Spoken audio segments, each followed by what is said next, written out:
I think that a lot of people in Ukraine are quite critical these days of Volodymyr Zelensky, and particularly his chief of staff, Andriy Yermak, who is really the man behind the idea of this summit. But despite this, most experts think that the idea of holding this event, which is not really a peace summit in the traditional sense of the term, but more a summit designed at showing the world how many countries are on board with Volodymyr Zelensky's vision of peace, which of course involves Russia pulling all of its forces out of Ukraine. It's in a way more like a support for Ukraine summit, and it was very, very much a priority for the Ukrainians to get as many countries as possible from the global south on board and to have some kind of involvement from China. China is not taking part, and although the Swiss side say that they've got more than 92 delegations and half of them at least represented at the level of heads of state or heads of government,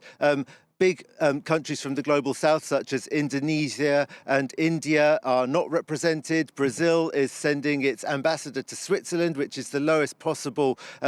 diplomatic level to be represented at. So on those terms, it's not a success. And there are people in Ukraine who've been very critical of Andriy Yermak's approach, taking on the role of foreign minister, if you like, rather than leaving that to the professional diplomats, because he has really taken on a huge amount of power in Ukraine in recent months. But so in recent days, the Ukrainians have scaled down their rhetoric a bit and talked about this summit as just a first step. They're hoping that they'll get some kind of communique out of it that could serve as a basis for further negotiations, to which they've said Russia might be invited. And they've said today they're going to focus on three